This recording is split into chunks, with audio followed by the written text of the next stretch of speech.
So basically, our next film is Wes Craven's newest film called My Soul to Take, which I mentioned had the worst ever 3D opening ever. Well, hello. We had to leave the cemetery because I think we got run off by a ghost. It was kind of spooky. There was somebody out there that we couldn't really see, but it kind of gave us little nightmares. But let's go into our next movie.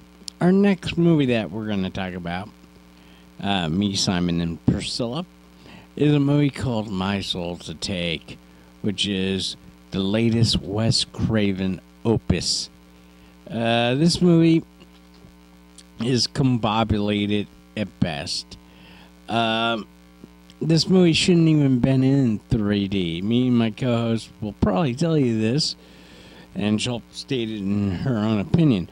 But the movie tells a story about a little baby who miraculously survived after his father went crazy and killed his mother. And he has an older sister, and the sister-in-law adopts the kid and is his biological mom. Not. But, you know, it tells the story of 7 kids who are also born, or 6 other kids who are born on the same day that our serial killer supposedly, maybe, died.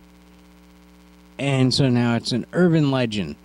So now that they're teenagers, they do pranks, and there's a group. And this movie kind of makes somewhat sense. But still, the acting kind of, you had a gal who could talk to the dead or to God. Then you have a blonde who's kind of like stuck up. You have a jock. You have a blind kid. You have the nerdy kid who could be the hero, or could he be the killer? Or his best friend. And to me, the acting was okay. The story was, kind of, as my co-host will tell you, reminded us all of Scream, kind of. Maybe it was trying to be the next new Scream type of ideal. But I don't know. But this movie, as I said, had the worst 3D ever opening. And again, I really don't know why it was in 3D. It didn't make the movie scary at all.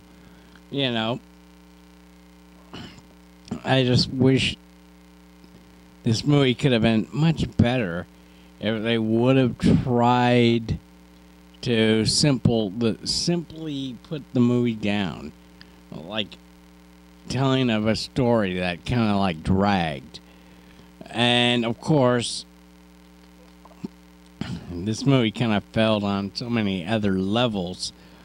But, again, I wouldn't waste my time on this film. Even if it comes out onto DVD, if you want to rent it. But by that time, maybe other better movies will be out on DVD and stuff like that, so you can take a look at. But, again, My Soul to Take, it's one of those movies that you can wait for DVD and not be, totally let down. But now I'm going to actually turn it over to my co-host, Priscilla, and let her tell you her thoughts, her opinion on My Soul to Take via Simon. Simon, what do you think? Yeah. So here comes my beautiful and talented co-host, Priscilla.